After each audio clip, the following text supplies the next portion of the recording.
Hello, Collateral Gaming listeners.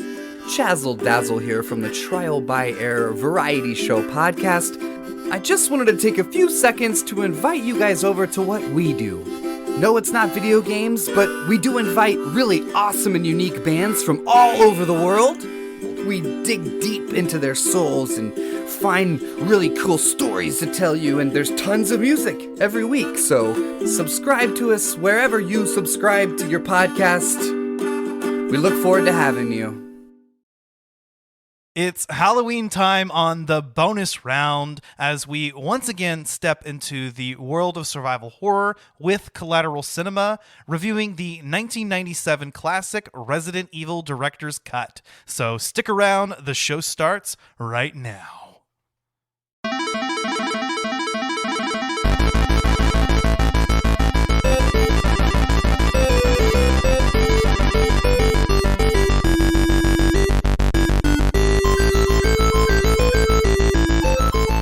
Welcome to Collateral Gaming Bonus Round. I'm Ashley Chancellor. And I'm Beau Maddox. And we are recording straight from somewhere in South Texas. And yes, my friends, we are a 420 friendly podcast. So whatever you have, be it bongs, blunts, or joints, or even edibles or some shit, smoke it or consume it if you've got it. Just whatever you do, don't give your edibles to kids for trick-or-treating or anything like that for Halloween. I mean, it's just not a good idea. And on that note, happy Halloween, ladies and gentlemen, as we are recording this near the end of October, and this is officially the Halloween edition of the bonus round. We are going to be talking about I think what I want to argue is basically this game specifically the epitome of survival horror. I mean, just integral to the identity of it. Yeah, I mean, there are some examples before this particular game of, you know, the basic like mechanics of survival horror. Like, you know, you had the original Alone in the Dark and everything. That's true.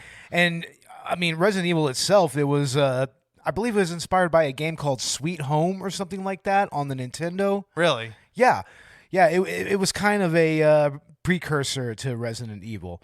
Okay. But I mean, this is, yes, the definitive survival horror experience. Yeah. I would absolutely agree with that. And I really want to stress that because we're specifically talking about the director's cut edition of Resident Evil 1. And by extension, this episode kind of just covers the original Resident Evil 1. But I want to argue that this is the definitive experience of that.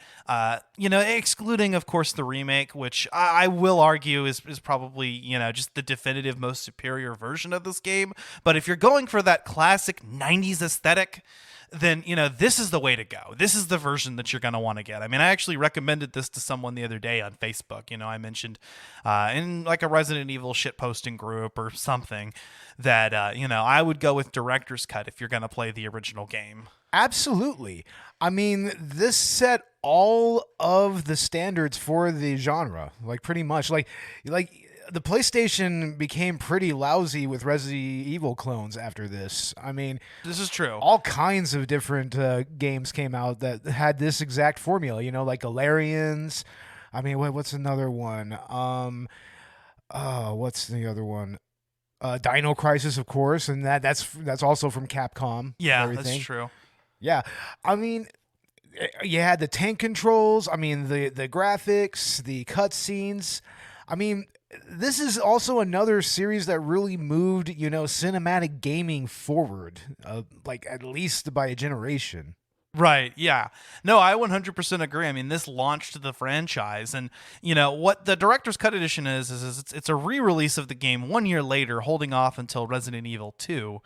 I think the only things that were really added for the most notable things would be the advanced mode, which rearranges some of the items and is just a harder difficulty. And then what else was it? It was also supposed to be mostly uncensored. But, yeah, that too, and also the auto aim. The auto aim, which was only included in the original Japanese version, was not in the English version at all. For some weird reason, and then would pop back up in Resident Evil 2. So they added the auto aim. Yeah, and that does kind of make this more seamless experience, you know? Also, the starting weapon that you get, the Beretta, is I think in the original game was just a regular Beretta 91 or 92, whatever it was, and this one's like a customized Beretta 90 something FS. It's the Samurai Edge, right? It is what would later be known as the Samurai Edge. Yeah, it was the precursor to the Samurai Edge. Yeah, I mean it's a hammer fired pistol, semi-auto. Yeah. I mean, Beretta, they make some good guns. I mean, I actually carried a Beretta Nano for almost 2 years. They're not bad firearms, really. Just really, really prone to rusting. Yeah. So you got to keep them clean like a motherfucker. But apparently, they were standard issue for STARS members. Yeah. So, and specifically, this variant was customized to be able to critical hit those zombies. So, like, it's more likely to one off a zombie if you're doing a headshot or something like to that effect. And in the actual gaming lore, it was actually created by the Kendo gun shop. You know, that gun shop at the beginning of Resident Evil. It was actually custom made by Kendo himself. Yeah. So a little bit more, kind of lore started here with specifically this version of the game, but Resident Evil 1 in general, I think, just really encompasses the survival horror aspect so well for me. I mean, I think we mentioned in our Resident Evil 2 episode, which we just did, that, this game kind of really fits that aesthetic more. And I think that the fact that they use, those cheesy live action cutscenes and the dialogue is just so bad, just adds to the experience. Now, there's a lot of interesting stories about those live action cutscenes and everything. Like, for one, nobody knew, for the longest time, nobody actually knew who those actors were. They were only credited like with their first names if you actually look in the credits and everything. Sometimes the way that they like annotate things too sounds like almost like they may be foreign or kind of sorta. They don't have accents, but it's like the way that they speak. I think that they recently just tracked down like Rebecca's actress and also maybe Jill's. Okay, so what are their backgrounds like? I mean, they were just, they were just hired from like a temp agency for voice actors or actors or something like that. I'm not really sure. I don't really recall. Yeah. I know that Wang has a couple of videos on the subject, so go check out his channel. I mean, Wang is always a lot of fun to watch anyways, but his videos on the subject, he go kind of a little more in depth on that, so. Nice. Yeah, I'll have to check that out. Love me some Wang. But yeah, no, I think that just the delivery of the voice lines in this game, both in the live action cutscenes and in game, just really just chef's kiss. It's so much fun. I think it just really adds to the whole experience. You were almost a Jill sandwich. Yes. No, don't go. It's like the way that Wesker was delivering his lines particularly made me think like, I want to see a fucking live action adaptation or something where Tommy Wiseau does Wesker. What? Tommy Wiseau is Wesker. Oh, Lord. I just want to see that. I don't know. It was the way he was delivering the lines and the glasses and the sunglasses and everything. I just was like, I want to see Tommy Wiseau do this. It would just be so detached and otherworldly that, yes. I mean, I'm not really sure. Like, I don't know if I can even conceive that. Well, think about it. I mean, he's just kind of this mysterious character, like the conniving character behind the scenes. Yeah. I don't know. I feel like it would work, but anyway, I love the whole camp. This is something that really wasn't as much of a thing with the later Resident Evil entries starting from Resi 2.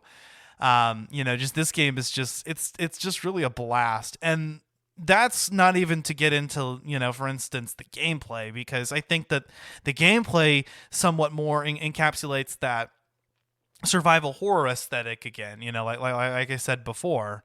Yeah. I definitely felt like the difficulty is nudged up a bit here. I had a lot more trouble with Resi 1 than I did Resi 2. Yeah, it was actually kind of funny to watch you play this stuff, I was just like, wow, man, you're really like struggling with these damn zombies. Well, It's and like- see part of it is just me being lazy and not wanting to like back up and but at the same time, the Chris playthrough is quite a bit different from the Jill playthrough. And when we're playing on your classic, we had a little bit more to the original hardware experience versus when I was emulating it on my computer.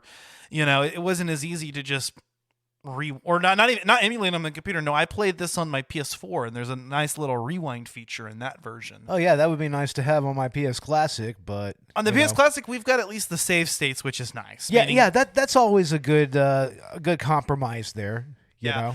I want to say it somewhat diminishes the difficulty of going long stretches without without saving, or just you're down to just critical health, and it's been a while since you've been to a save room, and you got to think about the scarcity of resources, how many ink ribbons you have. But there is a point where it's like, okay, like you can only do this for so long before it becomes tedious if you're at a particularly difficult part. So Oh, definitely. And I mean, to me, this isn't really a difficult game. I mean, as long as you just really, really, really keep up on all your herbs and your health and everything and your ammo. If you play this game well, I mean, I noticed in my Jill playthrough, like I was stockpiling herbs and fucking and ammunition and everything. And then with Chris, at least towards the beginning, it was much harder to do so. But eventually, once you kind of get the feel of the game, I think it's not that difficult to kind of plan for shit. But I don't know. I mean, there were points where, like, for instance, I used all my Magnum ammo on the hunters, and I'm like, man, am I going to be able to find enough Magnum rounds for the final boss? Yeah, and those Magnum rounds, I mean, that is like the most powerful handgun round in the game. It's a Colt Python 357, I believe, or it might even be a 45 caliber. I'm not really sure, but I mean, yeah, those will make quick work of the hunters, like at least a couple of shots and they're down. But honestly, especially for that ending boss, the Magnum really comes in handy. Like it really kind of gives a little bit more penetration for like the tyrant and everything. Penetration. Yeah, penetration. Well, yeah, penetration of bullets and everything. Penetration. Motherfucker, god damn it.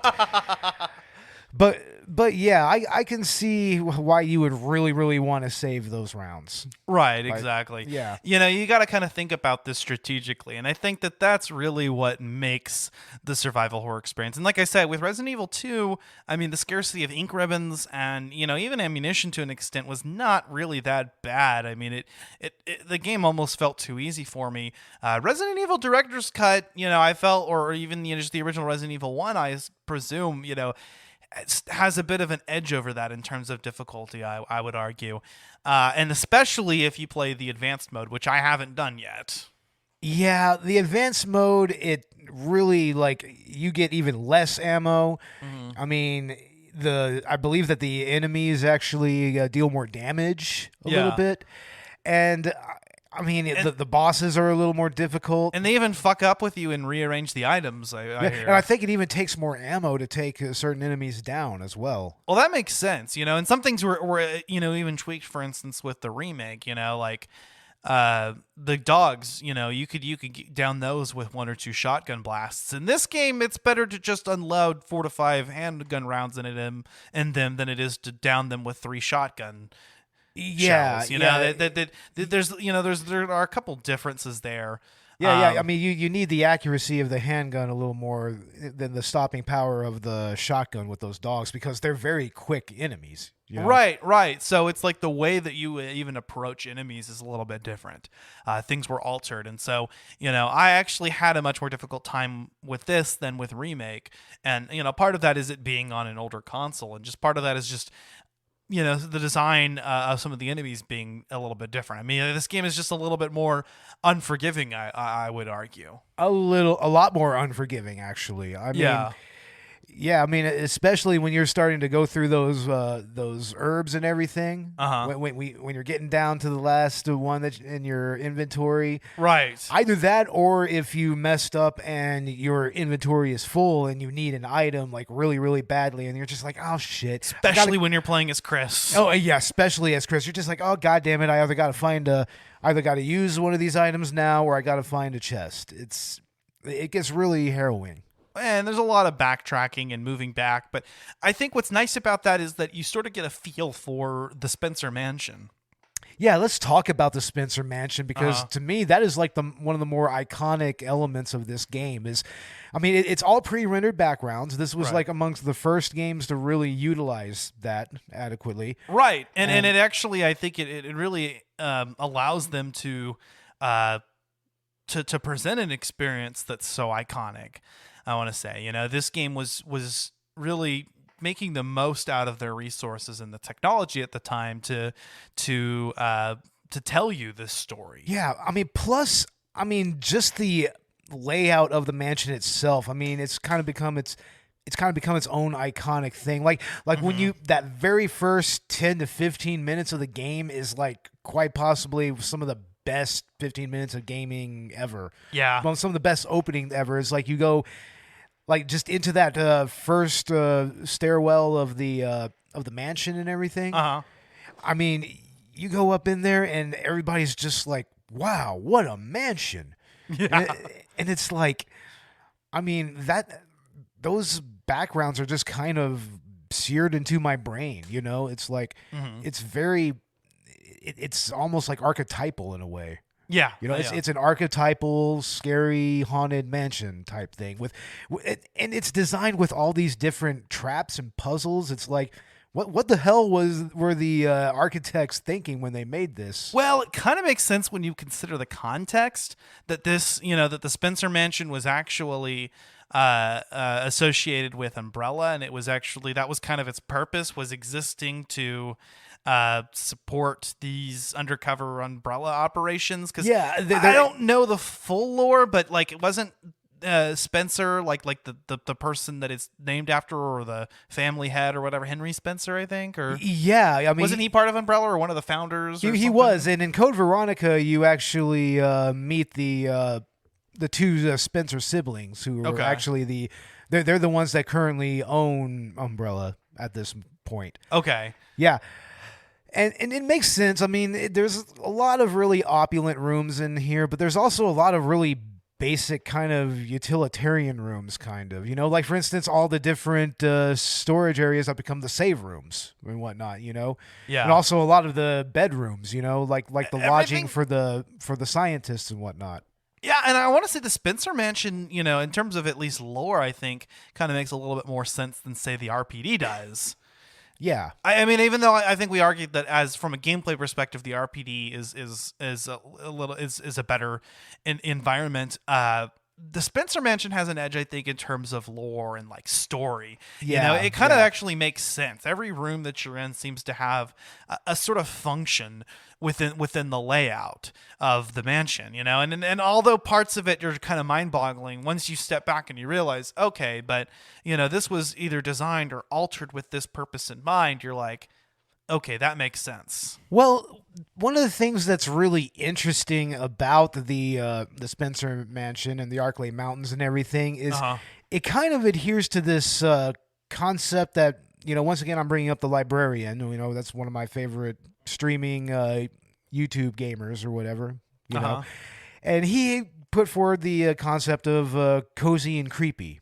Yeah. And honestly, I think that this is probably the earliest example of that concept in action because, there's a lot of real creep factor to the mansion, but there's like lots of rooms where it's just like, this is kind of nice. It's like you can kind of chill there and maybe spend a night or two there. And if it wasn't for all the zombies and monsters and bioweapons and everything, it's like it would actually be a pretty cool place to spend the night, kind of. You know? It's kind of tight. I like it. And you've got these little areas like a little library and a bigger library, and you've got like a medicine room, and then you've got like these like lounges that just look comfortable and lush and posh, and Yeah, Yep. I know what you mean. You also have that art room that that's where they store their artwork and everything. There's like 2 different art rooms actually. At least 2 of them. Yeah. Yeah, and I even like how they kind of expand on that in the remake. They kind of take that those rooms and even add a little bit lore and detail to it. But even in the original 1996, 1997 video games, I'm actually impressed with, considering the technology, how well they're able to deliver that aesthetic. Yeah, I mean, there's a lot of environmental storytelling going on with the mansion and everything, and it's like, and that really is a testament to the pre-rendered backgrounds, is that they could really put that detail into it and kind of help tell the story, not just with the characters and not just with all the enemies and whatnot, but with the mansion itself. Yeah, and in addition, we also at one point, I think we talked about the fact that this that there's a lot of sameness going on, that due to the technical limitations, that everything kind of feels the same, but that also kind of portrays a feeling of claustrophobia, I think, and it kind of, really sends home that message that, they're kind of locked here on the mansion grounds. Yeah. And it's kind of like there's that feeling of isolation. And you're practically alone for most of the journey. I mean, depending on who you play as, if you're playing as Jill, you're going to get some scenes with Barry, and then later meet up with Chris, and you'll see Wesker a couple times. But if you're playing as Chris, you'll get Rebecca, and you'll see Wesker at times and Jill at the end. But it's like, that's it. Yeah. There's that profound sense of, you're just kind of here alone most of the time, and you're exploring the mansion. Any room that you walk into could be a trap or be filled with enemies that can kill you. Well, once again, it goes back to that environmental storytelling. Like, it's meant specifically to kind of give you that type of menace. Yeah. And everything, Yeah, or especially like watching here on this playthrough that we're watching, this long play, and this is in the very beginning of the game through Jill's playthrough, where you walk through that corridor towards the north end of the first floor. Yeah, and the dogs come out of the windows. I think they're called Cerberus. Yeah, they're called Cerberus. Yeah, or Cerberuses. I don't know, and that burst out through the windows. And your instinct, actually, the thing that you should do is just at that point in the game, you probably don't have enough ammunition to really take care of them, and you gotta run. You should just run through that corridor. That is such a oh shit moment right there. I'll never forget the first time that when me and my buddies were playing this on the original PlayStation. I'll never forget that moment where they just burst through the window and they're like, go, oh shit, oh shit, oh shit, oh shit. It's like, yeah. It's like, do we fight him or do we run? Do we fight him or do we run? The remake eases into that, I noticed, where, the first time you walk through a room, the enemies aren't going to bombard you. But later on, it's a nice surprise because it kind of lulls you into a sense of false security, which is cool. But this game instead actually just kind of just throws it full force at you, surprises you right from the get-go, and you get the feel for what type of game this is going to be. And I think that aesthetic is nice as well. Well, another great example is the scene in that bedroom where the zombie busts out of the wardrobe, of the closet, and you turn around and you read the diary of the scientist or the researcher that was living there. And at first everything seems normal. He's just like, yeah, it's my job to feed the dogs. It's like, screw them. I'm not going to feed the dogs or anything. And then you just kind of read and you see his gradual demise, how he just became a zombie. And it has those iconic words at the end of it: itchy, tasty. Yes, it's like that's another great example of how and then the zombie jumps out of the closet. Yeah, no, I think it jumps out of the closet before you read it. Oh, okay. Yeah, but it actually adds a little bit of tragedy to all of this and all that. Yeah, it really does. I love that the lore is presented to you in such a way that you just kind of find these notes and letters everywhere. And that's how you get the story. You explore. The game pushes you to, check out new rooms and check out everything that there is to offer in that room. Go off this path, check out this room. And, and I like how the story is presented that way. oddly enough, I think Resi 2 doesn't really have any of those like notes or letters laying around. The remake does. Not as much. I mean, it's there, but I mean, I think that's a more character-driven story than this one. Yeah, is and I a think little certain more. versions have different amounts of that as well. Yeah, and this game is definitely, the story is more driven by the world building. Yes. You know what I mean? Like, that's really what that is. It's excellent world building. I mean, you get a feel for what Umbrella is about. You get a feel for, what the lives of some of these researchers were like while they were at the Spencer Mansion. And it's a real clever way to just kind of inject some pathos into all of this. Right. I agree. Yeah. Yeah. No, I think that, and it does kind of demonstrate, how much this virus just ravaged the lives of everybody involved. And right now, during this part of the story, it's particularly isolated to, the staff of the mansion and anybody that's been to the mansion. And, the scope of that tragedy gets explored more in later titles, but you don't get as much of a microscopic look at that so much as you do in this game. Yeah, it's more of a microcosm of what happens later on in Resi 2 and everything. It's a microcosm of that. And honestly, another thing about the mansion that I wanted to point out is just how it really evokes that alienating feeling of isolation. Like that's what's great about it being this one central location outside Raccoon City. I mean, you really feel like you are far away from anyone who is going to help you. Like, you have to be your own defender here, and you have to use your wits to survive. Like, to me, that's something I think may have been a little bit missing in Resident Evil 2 and 3. Yeah, a little bit. And your only help that you possibly have is the faulty radio. Yeah, that's the only real link to the outside world that you have here. Yeah. I agree. I think that's portrayed very well. And you don't go to very many different locations in this game, but you do still have your distinct areas. I think the mansion part of the environment is arguably the best designed portion of the game. But even so, as you kind of, then that's the reason why that's the one that you keep coming back to. And even so, the locations that you go to afterwards, as you kind of drive towards the final act of the story, just kind of increases that sense of tension. Yeah, I mean, tension is definitely an understatement here. I mean, the atmosphere that's invoked throughout this game, I mean, it's really just so thick, like it's penetrating in a way, Mm-hmm.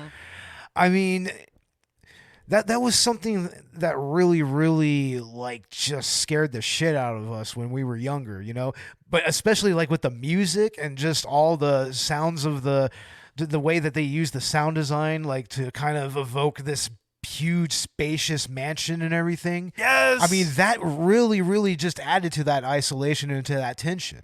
Yeah, no, the soundtrack is iconic too. I mean, you've mentioned before that the Resident Evil save music in particular is always top notch. I love the save room theme here, and I even just love all of the themes that play, throughout the Arklay Mansion and its grounds and its underground sections and laboratories. Yeah. Yeah, dude, man, I love the save music in this game. It's strangely emotional in a way. It's almost like really comforting, but also very sad, Yeah. Because you're caught up in this fucked up situation, and this is the only bit of respite that you have. And seriously, that music, it just evokes a feeling in me that's just like, wow. It's like kind of a nostalgia, but also a kind of a dread, but also a sadness. But I know exactly what you mean. But also a calmness. Mm-hmm. It's tranquility. Kind of, a tranquility to it, and it really just, I don't know how else to describe it. Really, I mean, it's just gets you right there. Yeah, I agree. Yeah. I agree. The save room theme, especially in this game, is awesome. It's gold. And I love that the way that the soundtrack and the sound design really just delivers that survival horror experience. Yeah, I mean, especially the way that certain instruments are kind of utilized in here. Like there's that iconic cello, like just very like low key minor notes and everything, and it's just like, oh man, that just creeps me out every time I hear it. And I even like the moment where you play Moonlight Sonata and everything else just kind of pauses for a moment while you play this melody that played in this particular context is almost sort of haunting. it is very haunting. Dun, dun, dun, Dun, dun, dun, dun, dun, dun, dun, dun, dun, dun, dun. It fits perfectly within the aesthetic of Resident Evil. And Moonlight Sonata, I mean, I believe that's Beethoven, or is it Mozart? One of the two. It's either Mozart or Beethoven. It's one of those songs that like it's once again it's kind of like the save room music in a way. Yeah. Very calming but very tragic, but also very creepy. Yes, very much so. And I think it's even better whenever you're playing in the Chris playthrough, because you actually have to hear Rebecca play the song over and over again as she's trying to get it, and she keeps messing up and having to start over. And so if you let her practice for a little bit and you start moving around the mansion, it just kind of plays on top of whatever you're doing, even when you're just right outside the room. Yeah, you could still hear the piano outside of the room. It's a cool little bit of sound design right there. Yeah, I really like that. Yeah. I really enjoy that. And I like how you walk away from that room, you go somewhere else, maybe accomplish another task or two, or if you really just want to get through it, I think you can just head to like the main hall and back. Yeah. But grab the emblem on your way through. Yeah. Because it's better if you leave it there than if you have to go trek back to some item box to go get it. But anyway, things you learn when you play through the game more than one time, right? Oh yeah, of course. And we'll talk about how that changes, But anyway, I like how you're on the way back, and then you start to hear the music come back again. And this time she's actually able to play it competently. She doesn't mess up, and you walk in, and she's like, "Chris, is that you, Rebecca? Is that you, Rebecca?" She's right in front of you there, dude. The lights aren't even dim in here. Yeah, it's another one of those corny line deliveries. Yeah. Gotta love it. You were almost a Jill sandwich.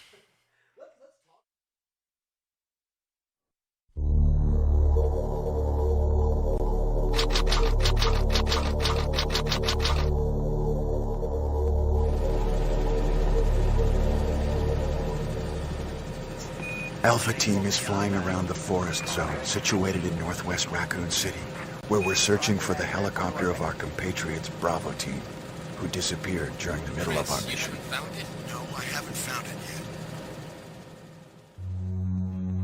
yet. Bizarre murder cases have recently occurred in Raccoon City. There are outlandish reports of families being attacked by a group of about 10 people. Victims were apparently eaten. Bravo Team went to the hideout of the group and disappeared. Look, Chris!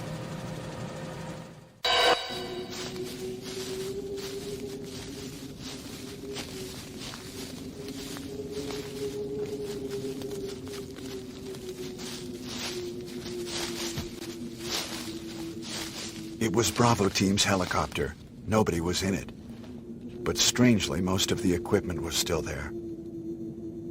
However, we soon discovered why.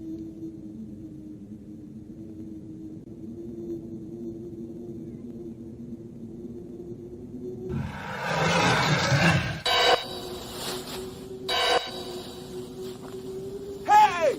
Come here!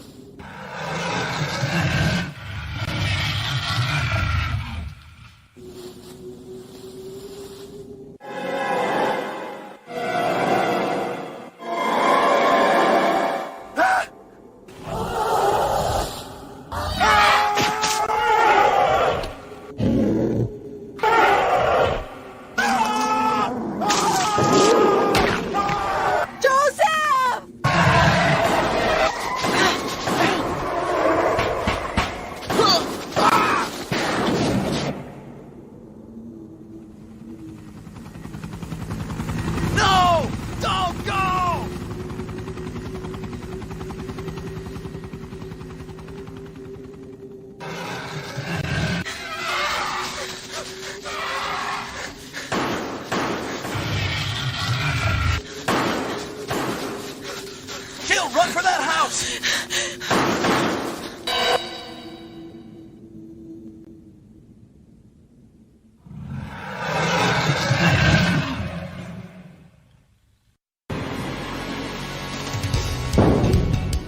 Chris Redfield.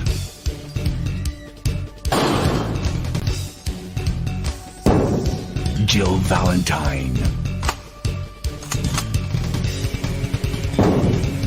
Barry Burton.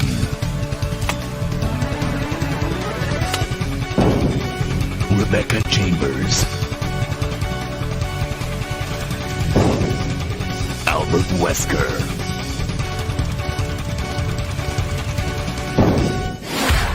Resident Evil.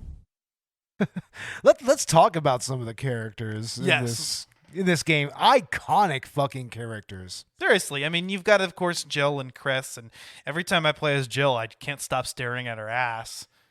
Yeah. And then you've got, that boulder punching asshole Chris. So this is his first venture. Yep. Who would have known that he would have such hatred for boulders? Just who would have thought that he would just want to assault a boulder like that? Right. You've got Barry. Barry's my man, dude. I fucking love Barry. Barry is the shit. He is like the greatest. And Rebecca Chambers, the youngest member of the team, I believe, and just kind of the cutesy, like trying to do her best. I'm just trying to figure out how the fucking 18-year-old became a cop. Yeah, good point. It's like, yeah, that's an 18-year-old kid becoming a cop like that. It's like, well, wait a second. It's like, does she even have military training? Like, what the fuck? She's old enough to be in the military, but I don't know, but I just like her because she just kind of has that little sister vibe. oh, she totally is. Yeah, she's the little sister to Chris, like all the way, and then arguably to Jill a little bit. Yeah, later. despite the fact that he actually does have a little sister. Yeah, that's right. She does. Who we will play as in the next game. But yeah, no, I like that. I think that she's just a fun member of the party. I like all of them, and I think the fact that the dialogue is so campy and is just honestly terrible, it just really fleshes out these characters in a way that make them fun. Yeah, they're a lot of fun. Like even from that first moment in Jill's playthrough where Barry is with you and Barry's just like, wait, like, we gotta go after him. Chris is our old partner, There's just some like camaraderie. This mansion is gigantic. I mean, there's a reason that if you watch Felis's reviews of the Resident Evil games, he cosplays as he dresses up as Barry. Nice. And it's fucking awesome. So like the red vest and yeah, everything. red vest with the knife up here and everything. Yeah. Yeah. And he's the one, like, he carries the big ass. He carries the big ass Magnum. That's his preferred sidearm. His Magnum is better than Jill's Magnum, actually. Yeah, I think it's a modified Magnum. Yeah. I don't know if there's any way to obtain it in the original game, but in the remake, you can actually pick it up if you let Barry die, and his Magnum is better than Jill's by quite a bit. It's the best weapon you can get up aside from the rocket launcher. I want to say that you could maybe unlock the his Colt Python in subsequent playthroughs. I want to say that, but I haven't toyed with that at all. I know for sure that you can unlock the rocket launcher throughout the next game, where you just have the rocket launcher for the with infinite ammo and everything. Fuck yeah! It's like, that is gangster. That's part of Resident Evil as well. Playing through the game well enough that you deserve to unlock an infinite weapon. Not to mention costumes. In the costumes. Very interesting costumes. Yeah, there's a whole room dedicated to that. I think that's adjacent to one of the art rooms. Yeah. It's like that mirror room. Yeah, once you beat the game and get a certain ranking, you get a special key to open it up. I'm assuming it's that room that's connected to the mirror room that's like you need a special key to yes, get through this. That's exactly what it is. Okay. That's the dressing room. Okay, in the remake, it's actually in the other art room in that section that you have to move the cabinet to get to. Oh, okay. Behind one of the paintings, I know, yeah. But in this one, it's in the other art room. Yeah. Or connected near it. Yeah, it's weird, right? Yeah. But I haven't toyed around with any of the costumes or whatever, but I've watched some playthroughs, and I've seen some crazy shit where people have gone through, playthroughs of this game with, just the best weapons in the game and cool-ass outfits. I think that it's really fun to be able to play through this multiple times, and especially with the director's cut, because you kind of increase that replayability factor even more. I've seen lots of playthroughs of this game where people put a randomizer mod on, or a randomizer patch or whatever. That makes a lot of sense. Yeah, like it randomizes the items, and it also randomizes dialogue. Honestly, I think that's kind of really would add to the whole to the game design. Yeah, because I mean, you go up and instead of the normal item that you would normally receive, you'll get whatever. Like you could go and try to pick up the wind crest, but you'll get like a green herb. Or you pick up the shield key and instead you'll get like the cold python. As long as the game is designed in such a way that it's actually playable. Well, there's people who actually do like speed runs that way. Right. Just make it a little more difficult, Yeah. No, I think that's cool as hell. It kind of encourages you to be like, just work through room by room. And that's kind of what you do when you start up the game. And then you get a feel for the layout and you realize, okay, now I can go back to this room to do this, or I can go there to do this. Yeah, that's another thing, is that this game is really well suited to speed running. Yeah, it is. Because, I mean, you can easily beat this game in 3 hours if you really apply yourself to it. Right. And that's how you get, I think, the highest ranking. Yeah. Yeah, so it is entirely possible to go through this game in less than 3 hours. Right. And, and if you really know this game like the back of your hand, you can do it without having to save all that often. Just utilize your resources well. Whenever you get a particular ammo type, especially if you're playing with a randomizer, just learn how to use that weapon to your advantage. Yeah. Or store it away for whenever you think you're going to need it. Yeah, and there's lots of really iconic weapons in this game to speak of, so imagine like walking up and trying to pick up the flamethrower, but instead they just give you another knife. Right. With the randomizer. Oh, that's true, because you do get 2 knives in this game, I think, right? I think... Yeah, you do, actually. Yeah, so I think they give that to you at the part where you have to cut the webs, because it would be used, because I think you need to use the knife to cut the webs, right? Yeah. If I'm not mistaken. But for the most part, both Jill and Chris, they have knives. They have knives equipped. Like the knife is the only that's what you start off with Chris. You start off with a knife. I noticed myself using the knife a lot more in this game than I did Resi 2. In Resi 2, there's just a couple of situations in the beginning where it might be helpful. You might keep it on you in case you run out of ammo, but there's a certain point where you just kind of drop it off. In this game, there's still a point where once you get enough ammunition and weapons, you're going to deposit your knife and never use it again. But in the early game, it's definitely a lot more useful. I found myself, kind of having to learn how to knife and use it well. And, even employing mechanics like knifing enemies on the ground, after shooting them. After shooting them, right? Yeah, that's what I've been doing in my Chris playthrough. Right, and that doesn't usually kill them, so you knife him on the ground, switch back to the gun, shoot him again, knife him on the ground again. You can usually only get just one slice in while they're on the ground, too. I mean, this game is hard. Yeah. And the zombies can be relentless, sometimes just trying to weave your way through them, Let's say you don't have a lot of ammo. Well, now every time you go through this hallway that's connected to the save room, you're going to have to weave through enemies and try to avoid them latching onto you. Like, I don't know when I'm going to get the next herb. Exactly. Yeah, I had lots of moments like that, especially with the Chris playthrough, for some reason. Yeah. They make, of course, they make the Chris playthrough a little more difficult. Right. Jill playthrough, I think, is definitely intended more for beginners.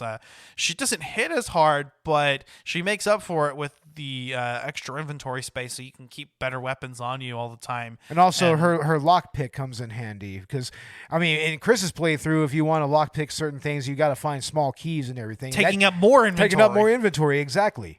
Yeah. And in this one, he doesn't even have the lighter ability. Yeah, you have to pick up a lighter. Yeah, Leon actually gets that in Resi 2, and in the remake of this game, they give Chris the lighter by default. But in this one, no, you still have to pick it up. So Chris's inventory management experience is much more difficult. Very, very much so.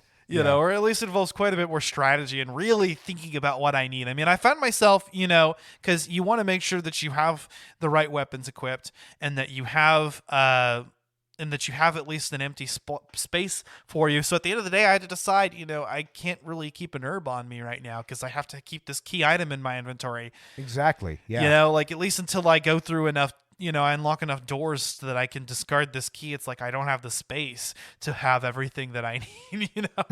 Yeah, no. There was a kidding. lot more strategy involved with that, and really having to remember. Okay, well, I know that there's going to be some herbs coming up in this room, and like I can combine those, make some more space in my inventory. Yeah. But yeah, Well, let's talk about Wesker a little bit, man. Wesker! 'Cause Wesker! the man. Fucking Wesker, dude.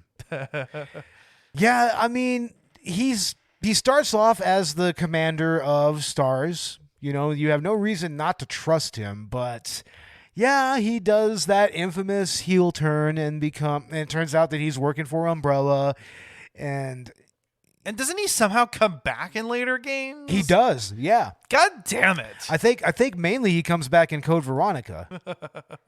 That actually pisses me off a little bit because he's kind of a bastard. He's a total bastard. Oh my god, he's even worse in Code Veronica. Yeah, and he's not even loyal to Umbrella, right? He's renegade from them. He's just kind of in it for himself. All the way. Yeah. Like they go real hard in Wesker's character in the Paul W.S. Anderson movies. Like they actually make him even more of a bastard in that one. Which we'll talk about when we get to our director's cut episode on the Resident Evil movies. Oh yeah, that's going to be fun. Yeah.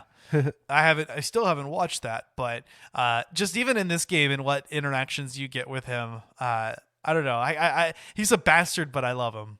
Yeah.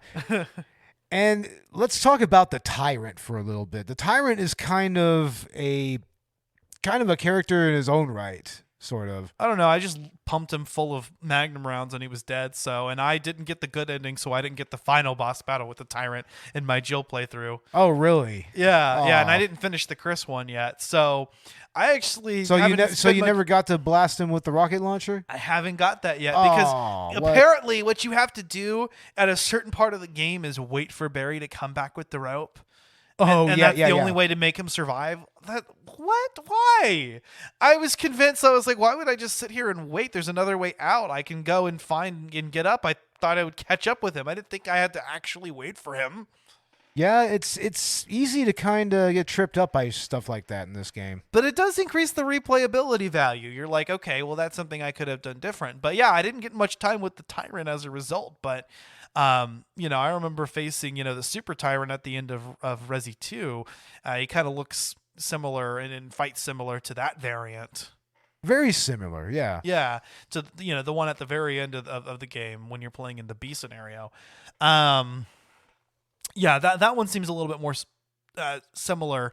And, it's a difficult enemy. I remember he's fast and he's kind of hard to get away from, but you just step back, pump several Magnum rounds in him if you have them. But now I'm thinking, in this other playthrough I'm playing, it's like, am I going to have enough? Am I going to have to get up and close with the shotgun? I mean, Flamethrower? the basic strategy with the final boss with the Tyrant is basically just avoid his attacks until you get the rocket launcher. Right. It's pretty much kind of the same way with Resi 2. Well, and it's the same way in the remake. I remember playing that final boss battle in the remake, and that's what you do is you just survive long enough to hit the rocket launcher at him. But in this game, I only have the first battle to go off of. Yeah. I haven't played him, faced him in the other boss battle. But I'm just really feeling giddy about that whole that ending sequence. With the triple take with the rocket launcher. Yeah, that's such a classic Resident Evil trope, right? Yeah. Yeah. Just that triple take. And it is immaculate to watch the Tyrant just blow up. Hell yeah. Like that was back when gore in video games was such a new thing. It had only been touched on in like computer gaming and like Mortal Kombat and whatnot. But this was a game that actually really elevated gore and horror violence in video games. It elevated it. It kind of had that classic, Dawn of the Dead vibe to it. You have decapitations. You have you have people who are just straight up gutted and mutilated and whatnot. it really goes into detail. It's fun though. It's splooshy. I mean, I loved taking off zombies' heads with the shotgun. I realized as I started to get, especially through the Chris playthrough, that the handgun ammo was actually kind of scarce, but they kept giving me shells, and I'm like, should I be using this to one-shot these zombies? Because it's so fucking satisfying. It seems like they give you enough shotgun ammo to do it. You just aim up, pa, and their head comes off and it's bleeding everywhere, and it's great. Yeah. Yeah. I fucking love it, dude. I know in the remake there's that element where that's actually beneficial to you because they won't come back as the Crimson Heads. Yeah, that's right. So, you destroy the head, they won't come back. You destroy the head or you burn them. But yeah, no, even in this game, I just love doing that. There's something just incredibly satisfying about just, aim up, wait for them to get a little bit close to you, but not much because that spray is pretty wide, and just bah, and their head just comes off, and their headless, bloody body comes crashing to the floor. It has a very satisfying pop to it, right? Yes, it does. Yeah, it's pop. yeah, fucking awesome, dude. And then you start to face, the more difficult enemies like the Haunters that, they can take 3 shotgun rounds before going down. Oh man, I remember the Hunters were terrifying. Like that's another enemy that's introduced with a special cutscene. Yeah. And you see them just come up from the lab and they are just like running up to you. Okay, explain this to me. Speaking of cutscenes, okay? Because yes, I agree with you that really adds to their effect. But there's a certain place in the game where after and I think I noticed it in both playthroughs. Yeah, after you come back from the second giant snake battle, and you go through the underground section or the basement section of the mansion. There's a cutscene where a regular ass zombie comes through the door heading into that basement area, and I that made me wonder why that was in there. Like, did they just forget to open a door up to allow you to get to head to this area? It just has certain scripted moments like that. They just throw a zombie at you. Yeah, well, and it's interesting because that area in the remake actually you can head down there. And I don't remember if that cutscene was there or not, but you could head down to that area early in the game, and so a cutscene like that actually makes sense. But in this one, that door is locked from the inside out, but then there's another door past that's also locked from the inside out. So it makes me wonder if maybe there was a door that was meant to be unlocked there, and this was meant to be an area you could access early, and you would get that cutscene of the zombie coming down. Possibly. Because it doesn't make a lot of sense. It's just like one regular ass zombie that gets a whole ass cutscene. And it's like, okay. Well, I guess they all had to have their own cutscenes. I mean. Yeah, I don't know. It's weird to me, man. And it's right next to that area in the game where you encounter the very first zombie. So I wonder if maybe there was just kind of a design error going on there. I don't know. Maybe. I'm not sure either. But yeah, I guess we'll sort of get into our final thoughts here, starting with you, Mr. Beau Maddox. Man, this is such a fun game to go back to. I mean, in some ways, I mean, especially since I played it so many times, like it's almost like a game I could go and almost turn my brain off and just play, Mm-hmm. I mean, it's not entirely mindless though. Because when you go through that first playthrough, I mean, the puzzles are they're going to make you think a little bit. They're not the most difficult, but yeah, they'll make you kind of be like, how do I do this for a little bit? But yeah, the gameplay itself was, it was groundbreaking. I mean, needless to say. I mean, it pretty much it established tank controls. Spawned an entire franchise. Helped spawn an entire genre of gaming. Exactly. That came full circle and is now back. Now it kind of went out of fashion for a little bit, but ever since Resident Evil 7 Biohazard came out, it's back in the survival horror genre. Yeah, and especially we've got the Resident Evil 4 remake coming out. Which, I mean, that is a little more of an action-oriented one, but that still had a lot of survival horror elements to it still. Yeah. At least a few. Right, and it's still kind of the franchise going in, I think, good directions, not... Well, then Resi 5 came out, and... Right, that's exactly, as I said, that's where, Resident Evil 4 was the last time that it was good. Is what Oh, very much so. Yeah. But yeah, no, I agree with you. I actually prefer Resident Evil at its, at its less action oriented, more just puzzle, survival horror focused, exploration focused. Definitely. But yes, I mean, this is a game. It's another one of those games that means a lot to me. It was part of my childhood. I mean, this along with Final Fantasy VII, it really elevated cinematic gaming, of course. And, and also it was an interesting way to tell a story within a video game construct. Yeah. Especially with the environments and everything, and that feeling of isolation, and all the lore building with all of the papers and the diaries that you find and whatnot. Like, it was very compelling back then, and it still is now. I think that it holds up amazingly well. Like, the first 3 games and Code Veronica, period, they all hold up well. I'd even say the first 4 games. Yeah. All of those hold up, and I mean, and there's a reason why they remake them, Yeah, I mean, it was because of that.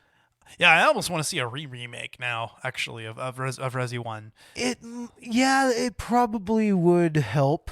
I could just see like taking that same aesthetic and bringing it into a modern gaming perspective. I mean, the first remake does a good job of connecting it, but it definitely just feels like just a more modernized version of this game. I'd love to see what they could do with it to go even further by today's standards, Yeah. But yeah, I agree. This game is fucking classic. I think it's definitely worth checking out, especially, if you're trying to get kind of back into the roots of survival horror. It's definitely, something to do during the spooky season, for instance. And with the amount of Resident Evil content that we've been getting the last few years, if you've ever wanted to revisit, where it all came from, I think this game holds up surprisingly well. The logical structure of the game impresses me. I love how, there's just kind of like a go here, do this vibe. And I love how over time, just kind of getting to know the layout of the Arklay Mansion better and being able to know the game like the back of your hand is just such a satisfying experience. Starting from not knowing what the fuck is going on, walking into rooms where there's hordes of zombies and not enough ammo or health to engage them, to, just kind of becoming an expert is just immensely satisfying and especially compelling. Very much so. Yeah, and again, I want to emphasize that this game really, I think, encapsulates the survival horror experience better than a lot of modern games do, even. Yeah, I mean, there's a reason why there's a lot of indie game developers that are kind of going back to this style of survival horror, and they're releasing even games with tank controls and whatnot. That's just kind of making homages to this, to the original defining game of survival horror. Hell yeah, man. Hell yeah. Well, folks, if you enjoyed this episode, stick around for part 2 of our Resident Evil 2. And this is an episode where we're actually going to be talking about the remake. So that's going to be a lot of fun. And then for our Halloween special, we are going to be talking about Clock Tower. Yay! And I'm excited because I've actually been playing, specifically the Super Nintendo version of Clock Tower. That's what we're going to be talking about. That's what we're going to be, that's what I've been playing lately, and it's been a lot of fun. But to kind of extend this collaboration with Collateral Cinema that we've been doing, and also the Resident Evil franchise, we're going to be talking about on the Collateral Cinema side, Resident Evil and Welcome to Raccoon City in the next Director's Cut episode, which will be our Halloween edition of the Director's Cut. Yes, and we will also be releasing our official Halloween episode on Halloween Ends. Which, yeah, you're gonna want to hear our take on this movie. Like, I mean, we go back with the Halloween franchise. We've been doing that for like pretty much the entirety of this podcast. So it's nice to finally end that. Yeah, I agree. I agree. Yeah, it's nice to maybe move on to something else. But yeah, check out our Resident Evil 2 episode as well that we did with Collateral Cinema. And the part 2 is going to also be a further collaboration. And, I really am enjoying what we've been doing this spooky season. I hope everybody's enjoying the month and, excited for Halloween. I just did the Halloween hayride yesterday in our neighborhood with my daughter, and that was a lot of fun. Yeah. Oh, fun. Yeah. Nice. So, and I think we've got trunk or treat coming up at my parents' church, and we've got actual Halloween, I think, like trick or treating at some point, or I don't know. That's a lot of fun, man. Hell yeah. And it's the perfect time to play a lot of spooky games, watch a lot of spooky movies, and smoke a shit ton of weed. Oh, yes, man. This is definitely a stoner month. Like, people may not think it, but it totally is. Totally. 100%. But yeah, if you like what we're doing, then check us out on Patreon. We have exclusive Let's Play video game commentaries. And on the Collateral Cinema side, we have full-length movie commentaries. Yes, and I want to go ahead and announce some of the things that we might start doing on Patreon to make it a little sweeter for people, because we don't have any patrons right now. We need patrons, ladies and gentlemen. We're going to start releasing our episodes early on Patreon. Yeah, that's a good idea. I'd like to do that with Collateral Gaming as well, if we can make that a reality. Yeah.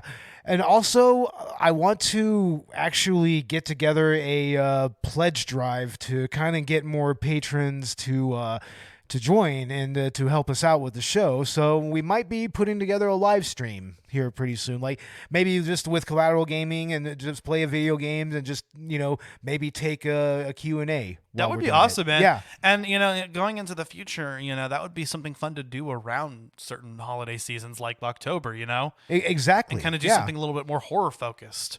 Yeah, definitely. So I think, maybe it's something like that's something we could do next season. And I'm excited. I'd really like to live stream a game or something like that. Yeah. Yeah, that would be a lot of fun, man. There's so many places we can go. I mean, even just talking about survival horror games. Oh yeah, right. I mean, we've talked, a little bit about Outlast. I'd like to do like something like Amnesia. Would love to get into more of the Resident Evil franchise and especially the Silent Hill franchise with a lot of the news that's been coming out lately. Oh, definitely. Yeah, I'm excited about the Silent Hill news, man. Like all these new games are getting a new movie. It's like, damn. Yeah, actually, it's kind of funny because we were kind of struggling for news in our news segment on our last episode, and then this happened right after. We'll probably incorporate that into part 2 of the Resi 2 episode because there's just a lot of shit that happened. A lot. Oh, man, they announced a lot of exciting stuff. I mean, shit, yeah, we're getting a new Silent Hill movie, a remake of Silent Hill 2, and 3 new games or game-like experiences. It's not real clear on exactly what all of them are. And apparently even PT has been re-released. I heard that. I've heard something about PT being re-released. So. Yeah, and we did an episode on PT for our Halloween special one year, so check that out if you haven't. Yeah, definitely. Yeah, that episode was a lot of fun. We actually ended up having to play like a reconstruction of that game. Yeah. Because so for some reason it deleted itself from my PS4 and I'm so mad. But God damn it. That would be like thousands of dollars. I know, man. Shit. I know. Shit. But yeah, no, it's been a fun spooky month. Hope that everybody has a safe and happy Halloween. Follow us on social media. We are on Twitter, Instagram, and Facebook. That goes for both podcasts. We also have the Collateral Media Podcast's Facebook group and a Discord as well. Yeah. Check us out on Collateral Media. Yeah, check us out on Discord, and come and shitpost with us on our Facebook group, Collateral Media Podcasts.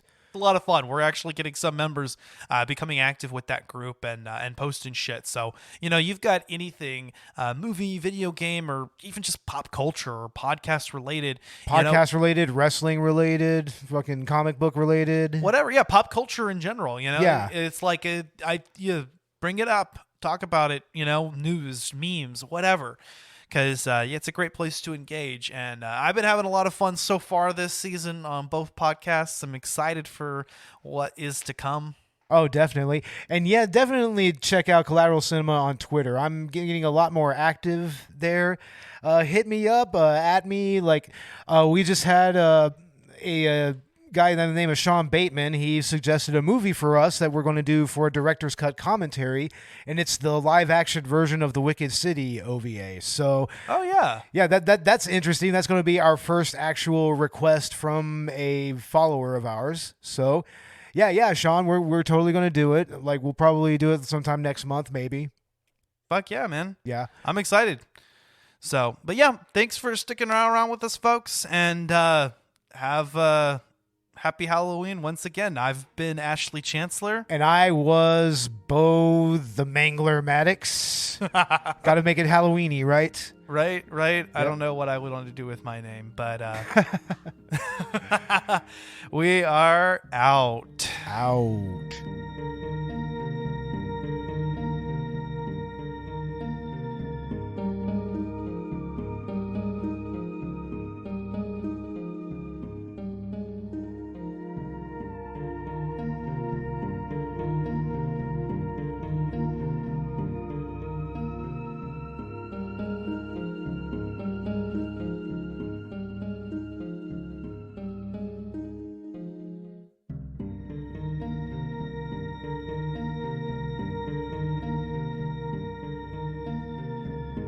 Collateral Gaming is a Collateral Media Podcast. All music and game clips are owned by their respective creators and are used for educational purposes only.